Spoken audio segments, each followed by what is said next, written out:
Certamente, você já se deparou com relatos de crianças que registraram vivências de vidas anteriores. Elas analisam suas narrativas com uma riqueza de detalhes tão notável que é praticamente impossível não considerar sua veracidade. Essas histórias são tão minuciosas que muitas vezes parecem passíveis de comprovação. Esse evento misterioso desafia a nossa compreensão a respeito de nossa memória e existência no planeta Terra, provocando questões intrigantes. No entanto, para além das explicações espiritualistas, há uma teoria particularmente fascinante: a possibilidade de uma intervenção interplanetária. Segundo Vitor Campanha, é inegável o papel do que convencionou-se chamar cultura pop na divulgação e na construção da imagem atual dos extraterrestres. Este imaginário emerge a partir do período da Guerra Fria e da corrida espacial entre os Estados Unidos e a União Soviética, tornando-se um fenômeno de massa. Dessa forma, livros, séries televisivas, filmes e jogos popularizaram os visitantes do espaço, sejam eles pacificadores e cooperadores do desenvolvimento humano ou entidades alienígenas violentas e conquistadoras em busca dos recursos da Terra ou até dos corpos dos humanos. Partindo desta perspectiva, podemos refletir que os seres humanos viventes na Terra sempre questionaram sobre alguma espécie de vida para além do nosso planeta. E através da arte, podemos imaginar como essa vida opera e figura no espaço ou no contato conosco. Segundo uma linha de especialistas em abduções, o número de pessoas que já estiveram nas mãos de aliens pode chegar a milhões em todo o mundo. E apesar de algumas pessoas recordarem apenas um único incidente dramático, quando um caso é cuidadosamente investigado, elas podem se lembrar de contatos que ocorreram no início da infância ou ainda quando bebês. Indícios de abduções na infância incluem a memória de uma presença ou homenzinhos no quarto, lembranças de uma inexplicável luz intensa nos cômodos da casa, a sensação de um zumbido ou vibração durante a ocorrência, impressão de ter flutuado pelo corredor ou até mesmo ter visto de perto um objeto voador não identificado. Corrado Malanga, um antigo pesquisador universitário do Departamento de Química e Química Industrial da Universidade de Pisa, há mais de 40 anos, tem se debruçado sobre temas relacionados à investigação de objetos voadores não identificados, conhecidos também como UFOs, de matriz exógena ao planeta Terra.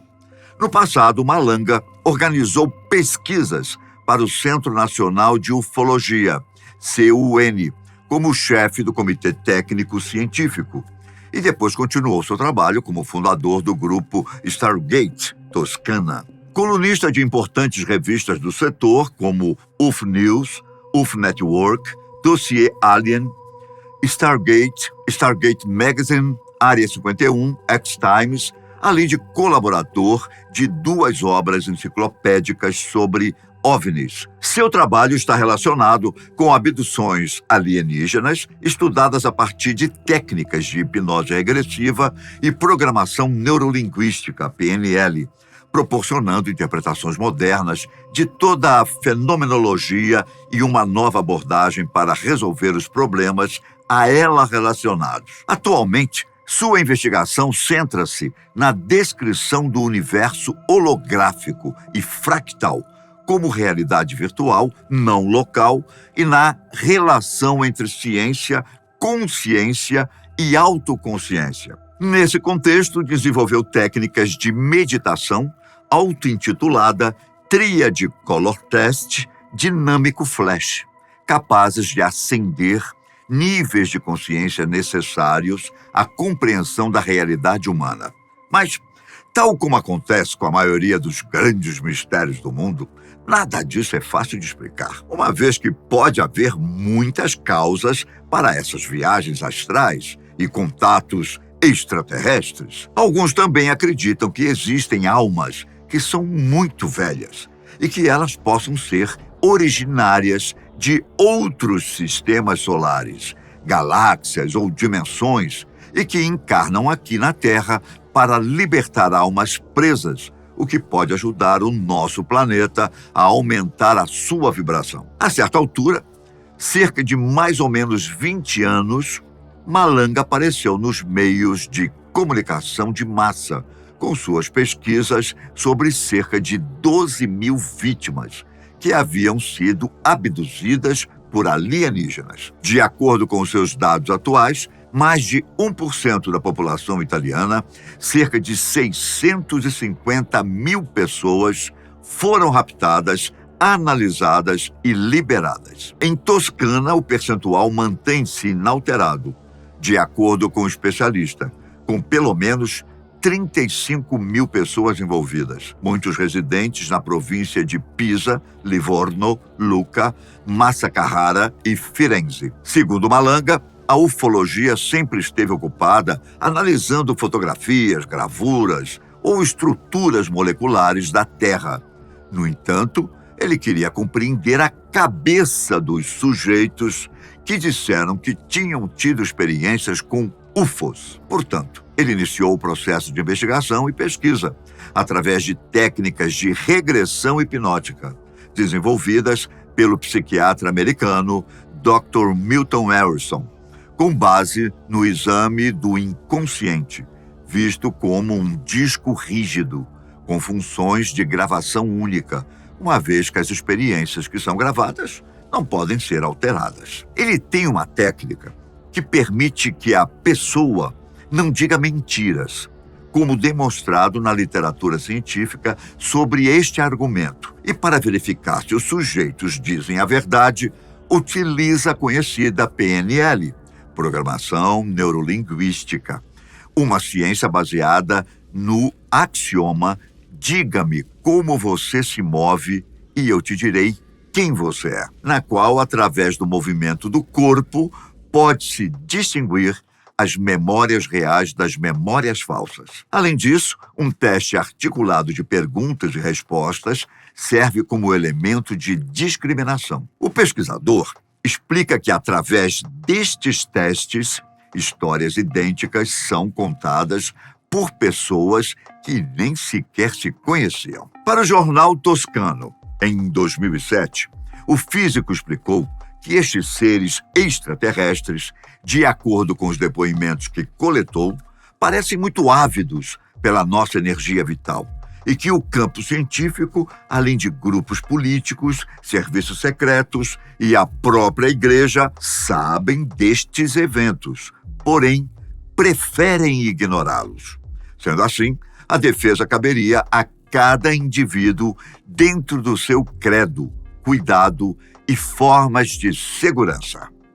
A abdução alienígena é entendida como supostos sequestros de seres humanos por entidades extraterrestres e representa um dos aspectos mais interessantes e polêmicos da fenomenologia ufológica. O problema veio à luz graças a estudos realizados no início da década de 60, quando o americano John Fuller escreveu o livro A Viagem Interrompida, sobre as experiências do casal Beth e Barney Hill. Sob hipnose regressiva, conduzida pelo psiquiatra Benjamin Simon, os cônjuges reviveram o episódio de rapto por pequenos humanoides que, depois de os terem conduzido em um disco voador, realizaram uma série de exames médicos. O coronel Philip Corso, alto funcionário do Pentágono e membro do Conselho de Segurança Nacional dos Estados Unidos, na época da presidência de Eisenhower, na década de 50, argumenta em seu livro The Day After Roswell que o governo dos Estados Unidos está ciente de abduções alienígenas desde aquela época, mas há razões substanciais para crer que tais fenômenos começaram com o surgimento da raça humana no planeta. A ciência oficial tenta explicar de forma simplista estes raptos, reduzindo-os a uma espécie de Doença mental, como a síndrome dissociativa ou esquizofrenia psicótica, por aí. No entanto, estudos acreditam que o fenômeno real pode ser dividido em duas categorias. A primeira, fundamentada naqueles que consideram positivo o contato intergaláctico, como John Mack, Richard Boylan e Whitley Strieber. E aqueles que o consideram negativo, como Carla Turner, David Jacobs, Bud Hopkins e Salvador Freixedo. Aqueles que defendem uma teoria mais positiva acreditam que os extraterrestres raptam terrenos para expandir a sua consciência e espiritualidade e, em alguns casos, para curar seus males físicos. O psiquiatra John Mack, por exemplo, argumenta que os alienígenas estão se preparando para eleger o salto evolutivo humano que poderá auxiliá-los a sobreviver no futuro em nosso planeta, inevitavelmente destinado à degradação e à catástrofe ambiental. Já os negativistas acreditam que os alienígenas estão simplesmente explorando os seres humanos para seus propósitos sombrios, forçando-os a procedimentos médicos humilhantes,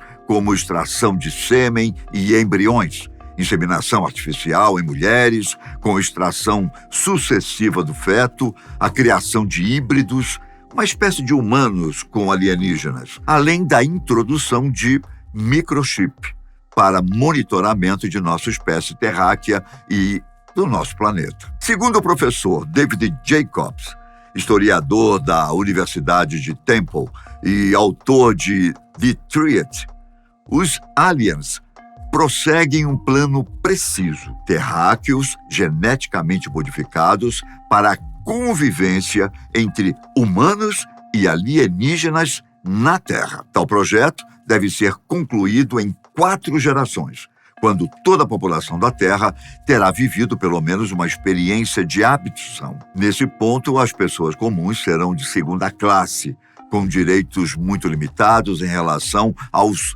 híbridos. Jacobs responsabiliza por este plano sinistro os grandes insectoides ou mantis, em vez dos greys. Assim, a invasão alienígena já estaria em andamento e há pouco o que você pode fazer para evitá-la. Outra pesquisadora, chamada Carla Turner, apresenta um ponto de vista muito pessimista, não só sobre os raptos alienígenas, mas sobre o papel oculto das Forças Armadas. Suas convicções são confirmadas por outros pesquisadores também abduzidos, como Leah Harley e Katharina Wilson. Como aconteceu com Turner, eles têm notado um controle militar com o aparecimento de helicópteros pretos sem marcas, antes e depois do rapto, como se eles fossem monitorados.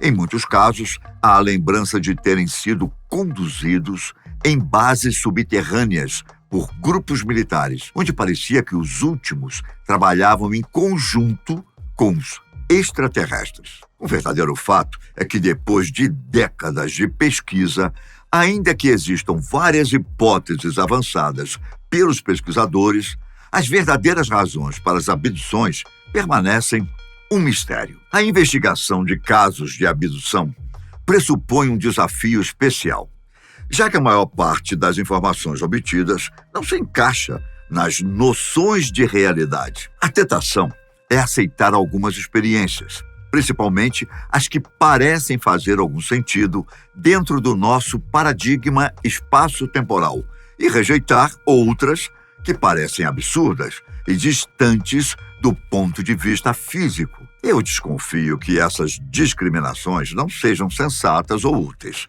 pois todo o fenômeno em si é tão bizarro do ponto de vista ontológico ocidental que aceitar algumas experiências e rejeitar outras, por sua estranheza, parece ilógico. Além do mais, isso poderia limitar prematuramente o objetivo do estudo de um fenômeno sobre o qual conhecemos tão pouco. Sonhos realistas de ter sido levado para uma sala estranha ou estar enclausurado em locais onde foram realizados processos intrusivos Lapsos de memória da passagem de tempo de 1 hora ou mais, durante os quais os pais não encontraram seus filhos, podem ser indicadores comuns tanto em crianças quanto em adultos para uma possível situação de abdução. Pois é, às vezes, os aliens são lembrados como amigáveis colegas de brincadeiras ou até mesmo como curandeiros. Geralmente, os abduzidos sentem que essas criaturas são protetoras durante a infância, mas os contatos tornam-se mais sérios e perturbadores na puberdade. Entretanto, até mesmo crianças podem sentir-se aterrorizadas com a experiência de serem levadas em direção ao espaço contra a sua vontade e submetidas a processos dolorosos. E, com frequência, as crianças revelam esses contatos aos pais, mas eles dizem ter sido um sonho. De acordo com o estudo de Vitor Campanha, as características excepcionais das chamadas crianças índigo surgem como consequência de supostos aprimoramentos genéticos produzidos pelos extraterrestres. Essa perspectiva relaciona-se fortemente às narrativas clássicas da ufologia e da cultura pop, de raptos de pessoas por discos voadores, onde passariam por experimentos genéticos promovidos pelos alienígenas.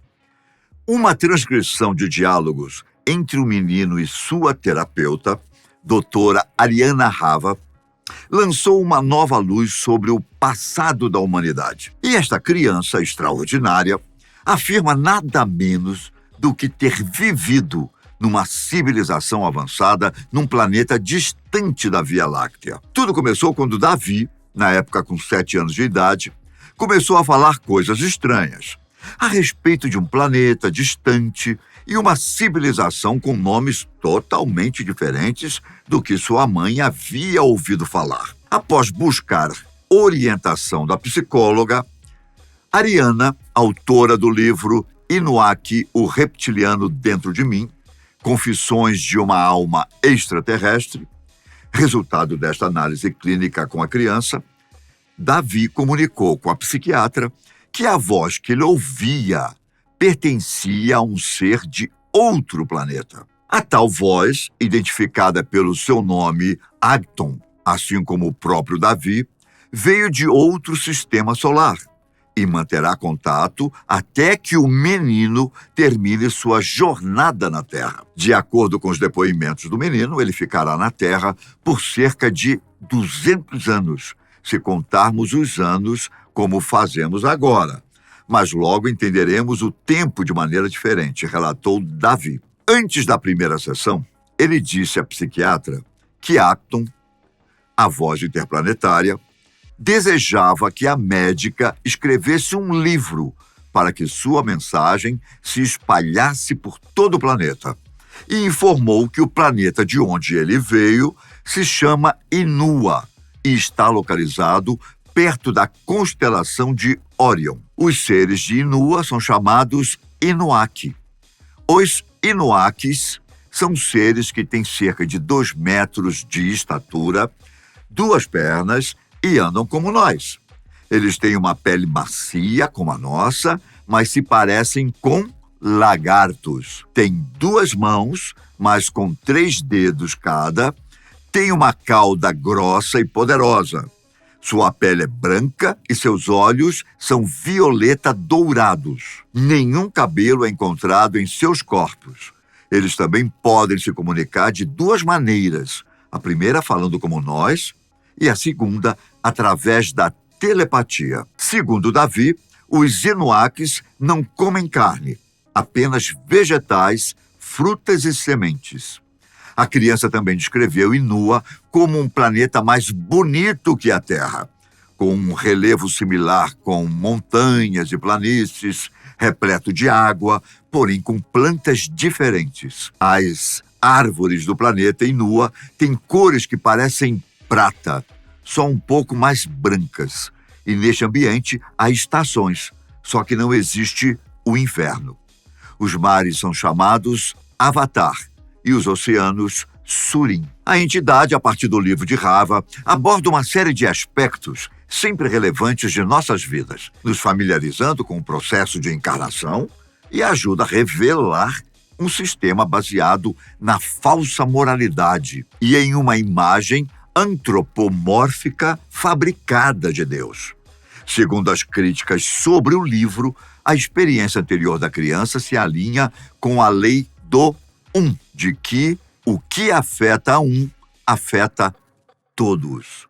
Além disso, a sua abordagem tranquilizadora sobre a reencarnação é um serviço à humanidade, uma vez que, com a compreensão da natureza imortal da alma, vem a libertação da acumulação compulsiva de riqueza material, bem como um sentido mais profundo de responsabilidade pelas nossas ações. A sabedoria e a maturidade improváveis de uma criança brilham com uma pureza descomplicada, mas certamente deixam muito espaço para dúvidas. O que é certo é que a informação divulgada transmite os valores imaculados de um ser espiritualmente evoluído. No entanto, o astrônomo Seth Shostak, do Instituto SET, uma organização sem fins lucrativos que pretende compreender e explicar a origem e a natureza da vida no universo, mesmo com otimismo, sobre a perspectiva de observar algum tipo de contato intergaláctico durante sua vida, explica sobre a importância de diferenciar dois tipos de possíveis contatos. É mais provável, segundo o cientista, que venhamos a receber sinais de civilizações tecnologicamente avançadas do que necessariamente uma visita de extraterrestres. E caso estejamos recebendo algum tipo de sinal, não haveria grande urgência nesse tipo de retorno da nossa espécie, pois qualquer sinal que enviarmos levaria tanto tempo para chegar que teríamos muito tempo para decidir o que devemos responder. Já em caso de uma visita alienígena, isso significaria que a civilização extraterrestre tem acesso a tecnologias muito além das nossas capacidades. Um exemplo clássico é quando os amigos de ET vêm buscar a infeliz criatura no final do filme de Spielberg. Caso os alienígenas quisessem, eles provavelmente poderiam ter desintegrado a Terra na sua volta para casa, como acontece no filme O Guia do Mochileiro das Galáxias. Porém, no filme de Spielberg, não fizeram devido à imagem de uma civilização evoluída e passiva com a Terra. Seth Shostak ironiza, questionando se os novos senhores alienígenas concederiam direitos para nós caso dominassem o nosso planeta. Fica aí essa pergunta no ar. O que vocês acham?